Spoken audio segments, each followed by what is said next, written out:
Hi hello నమస్తే. నేను మీ కట్టా కార్తీక్. తెలుగు రాష్ట్రాల ముఖ్యమంత్రుల దావోస్ పర్యటన నడుస్తూ ఉంది. ఇక్కడ రేవంత్ రెడ్డి, సీతారాబాబు, అక్కడ చంద్రబాబు నాయుడు, నారా లోకేష్, టీజీ భరత్ వాళ్ళ బృందాలతోటి దావోస్లో పర్యటన చేస్తూ ఉన్నారు. పెట్టుబడుల కోసం పెద్ద ఎత్తున అన్వేషణ జరుగుతూ ఉంది. సెంటర్ ఆఫ్ ఎక్స్ట్రాక్షన్గా చంద్రబాబు నాయుడు గారు మారారు. ఆయన విపరీతంగా పెట్టుబడులు ఆకర్షిస్తున్నారనేటువంటి ప్రచారం బయటకు వస్తూ ఉంది. నిజంగా దావోస్ పర్యటనలో సాధిస్తుంది ఏంటి? ఒకేపు జగన్మోహన్ రెడ్డి లండన్ పర్యటనలో, చంద్రబాబు నాయుడు గారు దావోస్ పర్యటనలో, ఎవరు పర్యటనలో ఏం చేస్తున్నారు తెలుసుకునే ప్రయత్నం చేద్దాం. మనతో ఉన్నారు ప్రముఖ విశ్లేషకుడు కొత్త రాజేంద్రబాబు గారు. సార్ నమస్కారం. నమస్తే కార్తీక్. సార్, ఒకవైపు ఆంధ్రప్రదేశ్లో విపక్ష నాయకుడు జగన్మోహన్ రెడ్డి గారు లండన్ పోయారు. ఇంకోవైపు ముఖ్యమంత్రిగా ఉన్నటువంటి చంద్రబాబు నాయుడు గారు అండ్ టీం దావోస్లో పెట్టుబడుల కోసం అన్వేషణ స్టార్ట్ చేసి ఉన్నారు. చాలా పెట్టుబడులు వస్తున్నాయనే ప్రచారం కూడా బయట లీక్స్ వస్తూ ఉన్నాయి. నిజంగా జరుగుతుంది ఏంటి? కార్తీక్, లండన్ పర్యటన మాజీ ముఖ్యమంత్రి గారు ఎందుకు వెళ్ళారనే సబ్జెక్ట్ దీనికి కనెక్షన్ కంపేర్ చేయలేం. కానీ మీరు దావోస్ అన్నప్పుడు నాకు ఏం గుర్తొస్తుందంటే, గతంలో జగన్ రెడ్డి గారు పరిపాలించిన 5 సంవత్సరాల్లో, దానికంటే ముందు అసలు దావోస్ అనే విషయం చాలా మందికి తెలియకపోవచ్చు. ఈ దావోస్లో వరల్డ్ ఎకనామిక్ ఫోరం అనే ఆధ్వర్యంలో ఎవ్రీ ఇయర్ ఈ పెట్టుబడిదారులు, ఇన్వెస్టర్స్, తర్వాత ఈ డిఫరెంట్ కంట్రీస్, డిఫరెంట్ స్టేట్స్కి సంబంధించిన వాళ్ళు పెట్టుబడులు ఆకర్షించడం కోసం ఒక వర్గం, పెట్టుబడి పెట్టడానికి సిద్ధంగా ఉన్న వాళ్ళు ఒక వర్గం. ఈ రెండిటి ఇంటరాక్షన్ కోసం వరల్డ్ ఎకనామిక్ ఫోరం అనేది దావోస్లో ఏర్పాటు చేయబడింది. ఇది 1971లో స్టార్ట్ చేశారు. జర్మనీకి చెందిన ఒక సైంటిస్టు. అప్పటి నుంచి ఇప్పటి వరకు కంటిన్యూస్ ఎవ్రీ ఇయర్ దావోస్లో ఈ కార్యక్రమం జరుగుతుంది. 50 ఏళ్ళు అవుతుంది. ఎస్, అక్కడి నుంచి స్టార్ట్ అయిన సిస్టమ్ ఇది. రెండోది, ఇది గవర్నమెంట్ ఆర్గనైజేషన్ కాదు, private voluntary organization, non government organization. దీనికి నిర్దేశించబడిన అసలు ఎందుకు ఇది స్టార్ట్ చేయబడిందంటే, ఒకటి పేదరిక నిర్మూలన అవ్వాలి. పేదరిక నిర్మూలన అవ్వాలంటే ఇండస్ట్రీస్ గ్రోత్ రావాలా, హెల్త్ ఉద్యోగ కల్పన జరగాల, హెల్త్ విషయాల్లో అన్ని స్టేట్స్ అందరు ప్రజలు సురక్షితంగా ఉండాలా, సమాజ నిర్మాణ స్థాపన జరగాలి అంటే ఇండస్ట్రీలో పెట్టుబడి పెట్టే ఇండస్ట్రీస్ ఒకవైపు ఉన్నారు, కానీ ఎక్కడ కరెక్ట్గా పెట్టుబడి ప్లేస్ సూటబుల్ అనేది తెలియక వాళ్ళు ఎదురు చూస్తున్న సందర్భం. అలాగనే ఇండస్ట్రీస్ కావాలని ఎదురు చూస్తున్న స్టేట్స్ ఉన్నాయి, ఆంధ్రప్రదేశ్, తెలంగాణ లాంటి స్టేట్స్. సో అక్కడ ఎక్కడ పెట్టాలనేది వీళ్ళు సరిగా ప్రజెంటేషన్ ఇచ్చి, మా స్టేట్లో పెడితే ఇది బెనిఫిట్ అని వాళ్ళని అట్రాక్ట్ చేయగలిగితే ఆ ఇన్వెస్టర్స్ ఇక్కడికి వస్తే ఆ పర్టికులర్ స్టేట్లో ఇన్వెస్ట్మెంట్ వస్తుంది, ఇండస్ట్రీస్ వస్తుంది, డెవలప్మెంట్ అవుతుంది, ఉద్యోగ కల్పన జరుగుతుంది, స్టేట్ గ్రోత్ అవుతుంది. ఈ లక్ష్యంతో స్థాపించబడిన వరల్డ్ ఎకనామిక్ ఫోరంలో ఎవ్రీ ఇయర్ ఇట్లా జరుగుతున్న కార్యక్రమం. సో నేను ఇందాక మీరు మాజీ ముఖ్యమంత్రి వారి ప్రస్తావన తీసుకొచ్చారు. 2022లో మే 22 డేట్లో అప్పట్లో ఉన్న మాజీ ముఖ్యమంత్రి గారు అమర్నాథ్, అప్పట్లో ఉన్న ఐటీ మినిస్టర్ గారు, వీళ్ళందరూ దావోస్ వెళ్ళారు ఒకే సందర్భం. జగన్మోహన్ రెడ్డి, గుడివాడ అమర్నాథ్ వెళ్ళారు. వెళ్ళిన సందర్భంలో వాళ్ళు ఇండస్ట్రీస్ని ఆకర్షించలేకపోయిన సందర్భం. రెండోది, వాళ్ళు చేసిన కామెంట్ ఏంటంటే, అక్కడ -5 degrees చలి ఉంటుంది, అమ్మో అంత చలిలో కష్టం. వాళ్ళు చేసిన కామెంట్, నేను చేసింది కాదు. అవును, గుడివాడ అమర్నాథ్ చేశాడు కదా. రెండో కామెంట్, జగన్ రెడ్డి గారు చేసిన కామెంట్ ఏంటంటే, లెందీ క్వశ్చన్స్ అడుగుతారప్పా, అవన్నీ ఎక్కడ చెప్తాం answer. Very lengthy question, dialogue కూడా వైరల్ అయింది. వాళ్ళు చెప్పిన మాట అంటే దాని మీనింగ్ ఏంటంటే, అక్కడ లెందీ క్వశ్చన్స్ అడుగుతారు. ఒక ఇన్వెస్ట్మెంట్ చేయడానికి 1000 కోట్లు సిద్ధంగా ఉన్న ఒక ఇన్వెస్టర్ 100 రకాలుగా ఆలోచన చేస్తాడు, ఎక్కడ బెస్ట్ ప్లేస్ అని. అది తెలుసుకునే ప్రయత్నంలో రకరకాల అంశాలు డిస్కషన్స్ జరగాల, సో ఇంటరాక్షన్ జరగాల, రౌండ్ టేబుల్ కాన్ఫరెన్స్లు జరగాల. ఇవన్నీ జరుగుతుంటే అవి ఫేస్ చేసి అట్రాక్ట్ చేయగలిగిన వాడికి ఆ స్టేట్కి ఇండస్ట్రీస్ వస్తాయి. అవును, ఆ జగన్ రెడ్డి గారు అది ఫెయిల్ అయ్యారు. అక్కడి నుంచి ఇండస్ట్రీస్ తీసుకురాలేదు, మానేసినట్టున్నారుగా, బంద్ చేశారు. చాలా ఎక్కువ ఉంటుంది అబ్బా, ఇంత లెందీ క్వశ్చన్స్ ఎక్కడ ఆన్సర్ చేస్తాం, ఒకటి. రెండోది, అదే సందర్భంలో నాకు ఇంకొక విషయం కూడా గుర్తొచ్చింది. అప్పట్లో తెలంగాణలో పరిపాలించిన టీఆర్ఎస్ గవర్నమెంట్లో కేసీఆర్ గారు దావోస్కి వెళ్ళలేదు, కానీ కేటీఆర్ గారి నేతృత్వంలో వెళ్ళారు. కేటీఆర్ నేతృత్వంలో వెళ్ళినప్పుడు 55 ఇన్వెస్టర్స్తో ఇంటరాక్షన్ జరిగింది, 8 రౌండ్ టేబుల్ సమావేశాలు జరిగినాయి, 22,000 కోట్ల ఐటీ ఇన్వెస్ట్మెంట్స్ తెలంగాణకి, హైదరాబాద్కి వచ్చినాయి అప్పట్లో. అవును.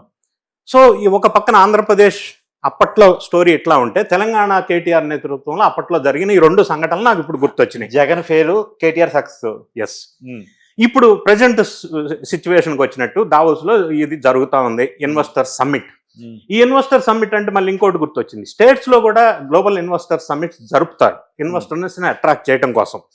లాస్ట్ ఇయర్ 2023లో స్టేట్ లో వైజాగ్ లో global investors summit Jagan Reddy గారి నేతృత్వంలో జరిగింది. దాని మీద చాలా కామెంట్స్ ఉన్నాయి కదా సార్. ఆ కామెంట్స్ ప్రస్తావన నేను తీసుకొస్తున్నా. 99 ఇండస్ట్రీస్ తో ఎంఓఈ చేసుకున్నారు. గ్రౌండ్ అయిన 3. సో అది వీళ్ళు చేసిన ఇన్వెస్టర్ సమ్మిట్ సక్సెసా ఫెయిల్యూరా అనేది అది విషయం. అక్కడ కూడా ఎవరో పానీపూరం తీసుకొచ్చి కోటేపించి కూర్చోబెట్టారు బయట. అక్కడ కూడా ఏం జరిగిందంటే వీళ్ళకి డిజిటల్ టీమ్ వాళ్ళని తీసుకొచ్చి కోట్లు వేసుకొచ్చేసి అక్కడ కూర్చోబెట్టి ఇన్వెస్టర్స్ రూపంలో పాత్ర పోషించి స్టూడియో అంతా అంటే మీడియా అంతా ప్రచారం చేశారు. అదే మీడియా తర్వాత వాళ్ళు డిజిటల్ మీడియా ఎంప్లాయీస్ అని తెలిసిపోయింది. వాళ్ళ ఫోటోలు వీళ్ళ ఫోటోలు పెట్టి బాగా ట్రోల్ చేశారు. అది పెద్ద ట్రోల్ అయింది, పెద్ద సబ్జెక్ట్ బయటపడింది, బండారం బయటపడింది. సో మీరు దావోస్ అనగానే గత చరిత్ర నాకు గుర్తొచ్చింది. సో ప్రజెంట్ దావోస్ విషయానికి వచ్చినట్టయితే చంద్రబాబు నాయుడు గారి నేతృత్వంలో ఎన్డీఏ గవర్నమెంట్ 7 నెలల పరిపాలన, 7 కొండల వారి దయ వల్ల, 7 అడుగులు వేయటం వల్ల, అందరిలో 7 రంగులు కనిపించడం వల్ల కొంతమందికి ఏడుపు కూడా వస్తుంది. బాగా చెప్పారు. ఈ విధంగా ఉన్నప్పుడు దావోస్ లో చంద్రబాబు నాయుడు గారు వెళ్ళిన 2-3 రోజుల నుంచి లోకేష్ గాని చంద్రబాబు నాయుడు గారు కానీ అనేక రౌండ్ టేబుల్ కాన్ఫరెన్స్ లో పాల్గొంటున్నారు. సో ప్రత్యేకంగా ఆర్టిఫిషియల్ ఇంటెలిజెన్స్ ని ఎట్లా ప్రమోట్ చేయాలనే సబ్జెక్ట్ మీద నిన్న లోకేష్ గారు రౌండ్ టేబుల్స్ కాన్ఫరెన్స్ లో పాల్గొన్నారు. ఎందుకంటే ఇప్పుడు ప్రపంచవ్యాప్తంగా ఇప్పుడు లీడింగ్ అదే కాబట్టి దాని మీద ఫోకస్ పెట్టారు. గ్రీన్ హైడ్రోజన్ మీద ఫోకస్ పెట్టారు. ఎప్పుడంటే ఇప్పుడు ట్రెండింగ్ అది నడుస్తుంది, అది కావాలి కాబట్టి. సో వీళ్ళు ఈ 15 మంది పెద్ద పెద్ద మల్టీనేషనల్ కంపెనీ ఇన్వెస్టర్స్ తో చర్చలు సఫలీకృతమైనట్టుగా మనకి ఇప్పటి వరకు ఉన్న ప్రాథమిక సమాచారం. వాల్స్పన్ అనే ఒక మల్టీనేషనల్ కంపెనీతో చర్చలు జరిగినాయి. సిస్కో, టాటా సన్స్, కాల్స్బర్గ్, ఈ కాంగ్నిజెంట్, తర్వాత భారత్ ఫోర్జ్, కోకోకోలా, ఇట్లా ఒక 15 కంపెనీ నేషనల్ ఇంటర్నేషనల్ కంపెనీస్, భారీ కంపెనీస్ అందరితో వాళ్ళకి ఇంటరాక్షన్ జరిగింది. వాళ్ళు సుముఖంగా ఉన్నట్టుగా వీళ్ళు అట్రాక్టివ్ గా ప్రజెంట్ చేయగలిగినట్టుగా మనకి సమాచారం అందుతా ఉంది. సహజంగా చంద్రబాబు గారి నుంచి మనం ఎక్స్పెక్ట్ చేస్తాం ప్రెజెంటేషన్ బాగుంటది, ఆయన పెట్టుబడులను ఆకర్షించగలిగిన వ్యక్తి అనేది. ఎందుకంటే బ్రాండ్ ఆయన కాబట్టి. ఇప్పుడు మిట్టల్తో కూడా సమావేశాలు అయ్యి మిట్టల్ కూడా 1.4 lakh crores ఇన్వెస్ట్మెంట్ కి సిద్ధపడినట్టుగా సమాచారం వస్తుంది, భేటీ అయినట్టుగా.